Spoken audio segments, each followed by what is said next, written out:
hay que ser muy cuidadoso cuando uno habla del tema del pensamiento positivo, porque hay personas que pueden pensar que el pensamiento positivo quiere decir negar la fealdad, negar la violencia, negar las cosas que no son adecuadas. No, no es eso.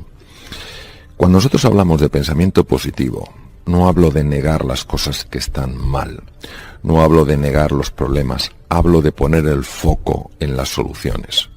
Hablo de poner el foco no en la crítica, sino en buscar la manera de ayudar. Es en dónde pones el foco. Si estoy poniendo el foco en el problema o estoy poniendo el foco en la solución.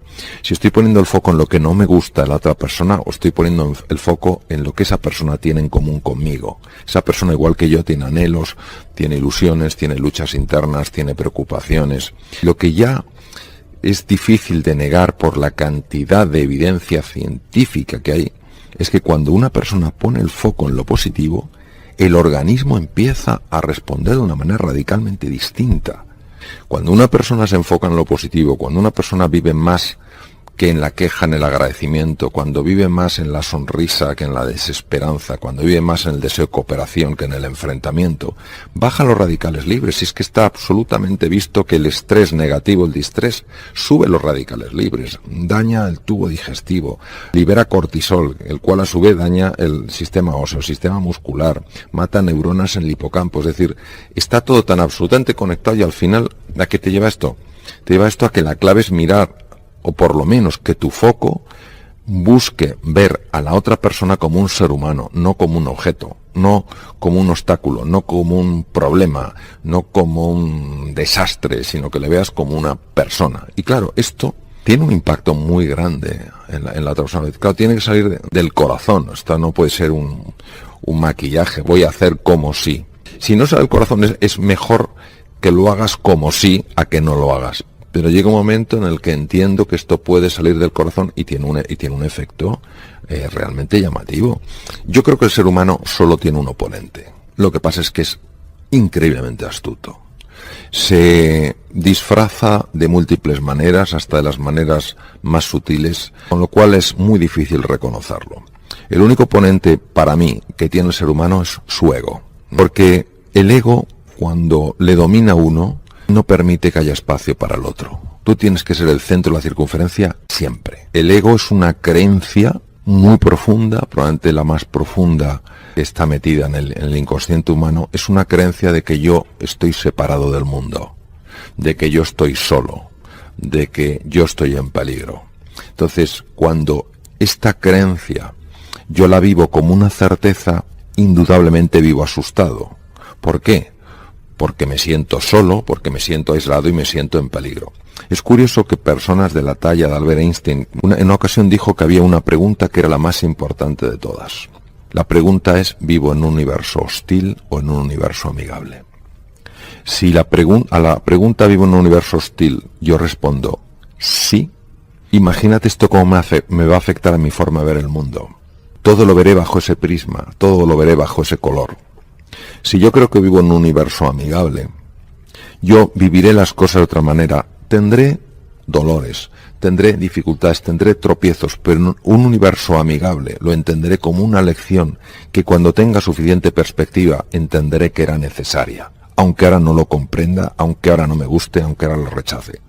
Hay emociones como el miedo que son muy oportunas en ciertos momentos porque nos permiten detectar el peligro y hacer algo para protegernos. Hay otras emociones que son muy oportunas, como la rabia. En un momento determinado ves que algo no está bien, que se está violando un valor fundamental, y tú desde la rabia, no desde la ira, que es diferente, desde la rabia te opones a que se haga daño a otras personas violando ese valor o haciendo caso a una regla básica de convivencia. Un estado de ánimo es cuando una emoción negativa nos atrapa. Ya no es que tengas miedo, es que vives asustado. No es que tengas un momento de rabia, es que vives resentido. No es que tengas un momento de sensación de impotencia, es que te sientes impotente. Sí se sabe que estas emociones, al ser procesos fisiológicos, implican cambios hormonales, implican cambios celulares.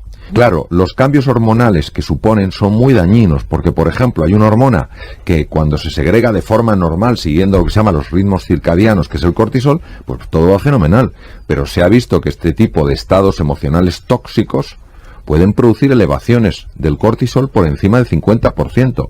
Pero no solo eso, es que el cortisol a lo largo del día sube y baja, es decir, sube con la madrugada conforme va despuntando el día y baja cuando va cayendo la tarde para entrar en la noche y que podamos descansar. Rompe el ritmo circadiano, es decir, están los niveles muy altos, pero es que están altos todo el día. Claro, el cortisol elevado con estas cifras y con esta intensidad y duración, pues favorece, por ejemplo, en el hueso la osteoporosis. En el músculo, lo que se llama la sarcopenia, la pobreza muscular, porque destruye fibras musculares, curiosamente, para convertirlas en combustible, cuando no hace falta. Sube los niveles de glucosa, con lo cual favorece la diabetes tipo 2 o diabetes del adulto. Además, sobrecarga el corazón, favorece la hipertensión arterial, produce un nivel aumentado de lípidos, triglicéridos y colesterol, daña el sistema inmunitario, es decir, no hay una sola parte de nuestro organismo que no lo toque. Por eso sí que tenemos que ser cautos, aceptar perfectamente que tenemos nuestra fragilidad, que tenemos nuestra vulnerabilidad, que tenemos momentos de miedo, momentos de desesperanza, momentos de frustración, pero no vivir en estos estados tan dañinos.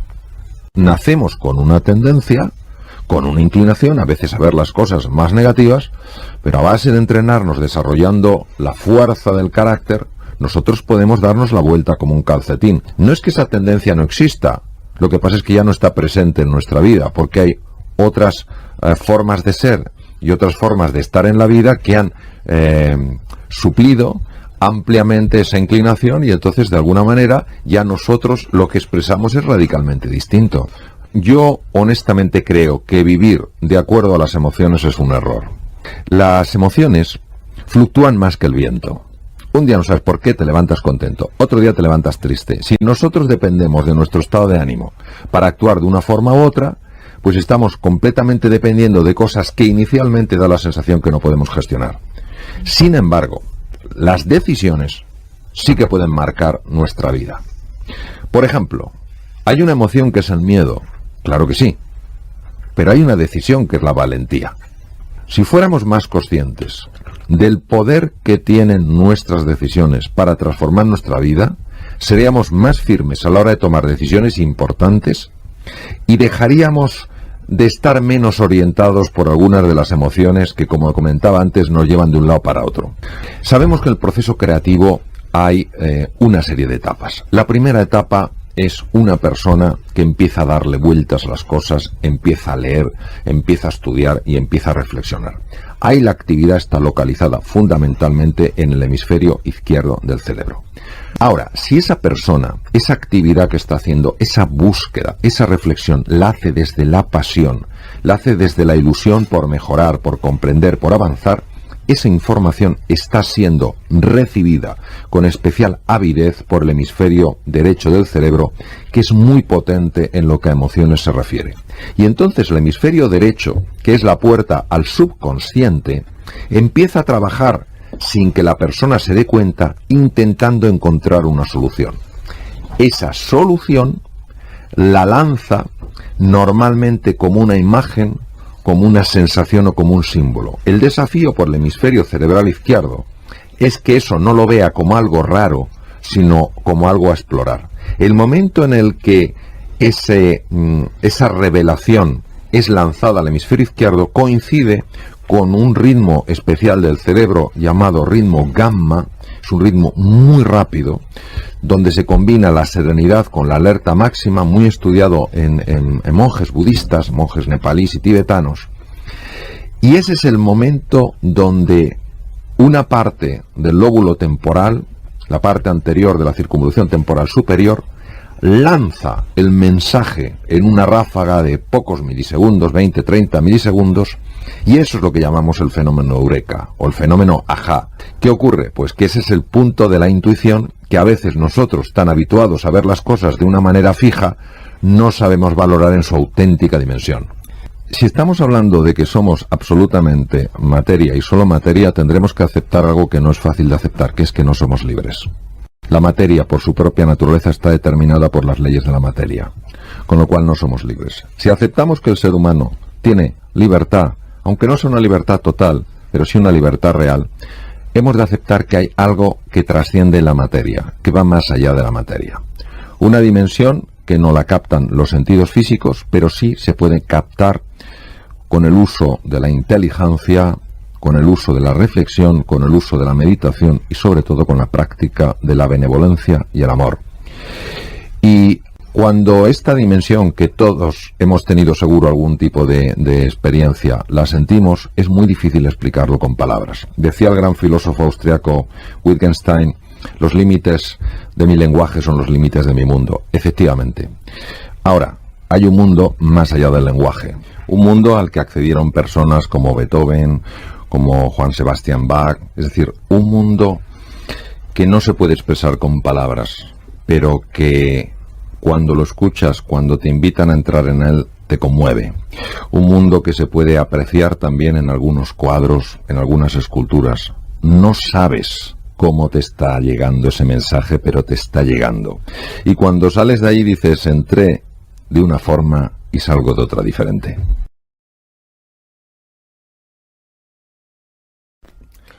La clave para serenar la mente solo es una, en mi experiencia, que es el dominio de la atención, que no es el sometimiento de la atención, es el gobierno de la atención. Entonces, la atención hay que dirigirla a el presente, cuando el circuito de la mente errante lo va a querer llevar al pasado en sus lamentaciones y al futuro en sus preocupaciones. ¿Qué es lo que está vivo aquí y ahora? Algo tan sencillo como las sensaciones de mi cuerpo. Sensaciones como puede ser pues lo que yo noto en la mano en este momento, lo que noto en el codo, o la respiración que noto que va haciendo que mi cuerpo se expanda y se retraiga. El simple hecho de llevar la atención unos minutos a esas sensaciones que expresan la existencia de un cuerpo que está vivo en el presente, tienen en sí la capacidad de reducir la actividad de la mente errante, del circuito neuronal por defecto, y activar el otro circuito. Ya en el Bhagavad Gita de hace 3000 años ya se habla del problema de la mente, pero fue el príncipe Sakyamuni Gautama Siddhartha que descubrió que la mente es caótica, y cuando la mente es caótica genera todo tipo de problemas, y que la forma de serenar la mente era el dominio de la atención. El pensamiento tiene la capacidad de activar ciertas cosas en lo que se llaman los mapas de los sentimientos, sobre todo en el cíngulo anterior, en la ínsula de Ryle, que son estructuras cerebrales. Y los sentimientos son capaces de activar procesos corporales a los que llamamos emociones. Es decir, si yo pienso que soy incapaz y le doy vueltas a que soy incapaz, pronto me sentiré incapaz. Fíjate que sentirse incapaz es mucho más devastador y duro que pensar que uno es incapaz. Pero el problema no es solo sentirse incapaz, es que llega un momento en el que eso, al afectar al cuerpo, hace que yo realmente sea incapaz. Nosotros no podemos cambiar los sentimientos de forma directa, pero sí podemos cambiarlos indirectamente, cambiando la forma de pensar y cambiando la fisiología de nuestro cuerpo. Por eso, cuando una persona hace ejercicio físico, cuando una persona cuida el tiempo que duerme, etcétera, etcétera, empiezan a cambiar los sentimientos y empiezan a cambiar la forma de pensar. Todo está conectado. Por eso, para acceder al mundo de los sentimientos, o accedes por el mundo del pensamiento o accedes por el mundo del cuerpo. Respecto al ejercicio físico, hay que tener en cuenta algo que muchas veces se nos escapa, y es lo siguiente: cuando una persona hace ejercicio físico, y para eso no tiene que apuntarse a un gimnasio, basta con que se mueva más. Lo interesante es que cuando se hace ejercicio físico se liberan una serie de sustancias, de neurotransmisores, en este caso de neurotrofinas, que son como mediadores químicos que favorecen que crezcan cosas en el cerebro. ¿Que crezcan qué? Que crezcan aparezcan nuevas conexiones, las maravillosas sinapsis descritas por don Santiago Ramón y Cajal, que se formen nuevas neuronas en ciertas áreas. Y lo más bonito es en las áreas en las que se forman. Por ejemplo, los hipocampos. En los hipocampos se forman nuevas neuronas a partir de células madre que están en las cavidades cerebrales o ventrículos. Los hipocampos son esenciales en la memoria y el aprendizaje. Aumentan las conexiones en las regiones prefrontales, esenciales en la capacidad de analizar, en la capacidad de tomar buenas decisiones, en la capacidad de mantener la atención. Y además aumentan las conexiones en el cíngulo anterior. El cíngulo anterior es la estructura cerebral más importante en la conexión humana. Hay una diferencia entre saber algo y saber hacerlo. El aprendizaje no es saberlo. El aprendizaje es saber hacerlo. ¿Por qué hay esta diferencia entre saber y saber hacerlo? Porque el saber corresponde a la mente consciente, entendido mente consciente en un sentido muy físico, muy neurológico. Es decir, bueno, intelectualmente entiendes algo, intelectualmente lo sabes. Cuando ese conocimiento se convierte en comprensión profunda, ya no es parte de lo que sabes, es parte de lo que eres. Y efectivamente, para que eso sea así, tiene que ser recogido, asimilado, digerido por una parte que está más allá de la consciencia ordinaria y que en términos generales se llama inconsciente o subconsciente. ¿Cómo sacar partido del inconsciente? Vamos a ver. Para poder sacar partido del inconsciente hay que ser capaz de influir en el inconsciente. Los sistemas para influir en el inconsciente son diferentes de los sistemas para influir en el consciente. Al inconsciente solo se le influye, al menos desde mi conocimiento, desde mi experiencia, de dos formas. O con imágenes o con emociones. Cuando usamos la imaginación y las emociones de una forma conjunta, el inconsciente siempre lo recoge. Es decir, al inconsciente no se llega con conocimientos, se llega con experiencias. El dominio de la atención puede ser incluso más importante que la inteligencia que una persona tenga. Saber concentrar la atención en lo relevante y alejarse de tontunas y de distracciones es lo que permite realmente que el aprendizaje tenga lugar.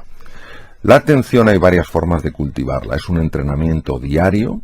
Una de las formas más potentes que se ha encontrado es lo que se llama mindfulness o atención plena. El mindfulness sencillamente es que tu atención deje de estar atrapada con esa jaula de grillos que son nuestros pensamientos automáticos y se concentre en una parte del cuerpo, la que sea, la respiración, la pierna, el dedo, lo que quieras. Este ejercicio de la atención es muy importante y ayuda muchísimo en la vida. Segundo tema es efectivamente el tema de la nutrición. Daré eso una pincelada por temas de tiempo. El cerebro solo puede consumir, salvo periodos de ayuno muy prolongado, que son rarísimos, solo puede consumir glucosa y oxígeno. La glucosa hay que dársela al cerebro de una forma continua, no a golpes, no tomarse 27 croissants por la mañana, no sé cuánto por la comida y tal la cena. Hay que comer entre 5 o 6 veces y fundamentalmente hidratos de carbono que liberen el azúcar de una forma progresiva, no en picos. Es decir, todo lo que sea integral, todo lo que sean vegetales, todo lo que sean frutas de bajo índice glicémico, véase manzanas, véase kiwis, véase naranjas, tienen la capacidad de mantener estable el nivel de glucosa y es muy importante. En tercer lugar, para mantener la atención es esencial dormir de forma constante un mínimo de 7 horas, entre 7 y 8 horas. El ideal son 8, los niños un poco más, 7 horas. Cuando baja el sueño, cuando reducimos las horas de sueño, supuestamente en beneficio de la eficacia, la atención baja radicalmente. Y hay otro punto que sí me gustaría añadir y con esto finalizar esta pincelada, el ejercicio físico. El ejercicio físico es muy importante porque mejora clarísimamente la atención. Nosotros no somos quienes creemos que somos. Los límites que padecemos y sufrimos en la vida no son límites que correspondan a nuestra naturaleza. Hay una estructura mental que es como una especie de software virulento que hace que nos veamos como no somos. Y el mundo real es infinitamente más benévolo que el mundo mental. El mundo real ves una pérdida, duele, es difícil. Uno tiene que superar el proceso duelo. Pero imaginemos lo que puede hacer el mundo mental.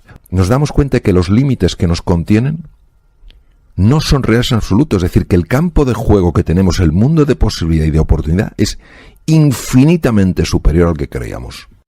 El entrenamiento del alma, en este sentido, es el entrenamiento de esa musculatura que nos ayuda a reconectar con eso que para mí es sagrado. Un ser humano es sagrado, los demás son sagrados, la naturaleza es sagrada. La meditación lo que hace es silenciar ese ruido mental, esa jaula de grillos que tenemos en la cabeza. ¿Qué hace? Hace que no nos queramos, que no queramos a los demás y que no queramos a la naturaleza. Por eso, entre los ejercicios que yo sugiero, está el ejercicio de la gratitud. La gratitud, es decir, por la mañana antes de levantarse, cuando uno se acaba de despertar, pensar 5 personas o 5 cosas por las que te tienes que sentir agradecido. Eso se ha estudiado en múltiples investigaciones y se ve que tiene un impacto en el cuerpo. Por ejemplo, regulación de la tensión arterial en personas hipertensas, mejora del control de la glucosa en personas diabéticas, dar paseos por la naturaleza. Luego, también la generosidad, es decir, no solo pensar qué puedo sacar yo de aquí, sino qué puedo poner aquí. La cordialidad, sobre todo con personas que tienen distinta forma de pensar, distinta cultura, distinta educación. ¿Por qué tienen que ser menores que yo? ¿O por qué tienen que ser mayores que yo? Somos iguales. Y desde luego la compasión, que la compasión no es la lástima, la compasión es el deseo real de poner esa empatía en acción. Es decir, ves a alguien que se siente solo, que se siente aislado, que se siente poco valorado y en lugar de decir, bueno, es su problema, tú haces algo, lo que puedas, donde estés, como puedas, para ayudar a esa persona a reducir su sufrimiento. Muchas gracias. Gracias. Un placer. Gracias.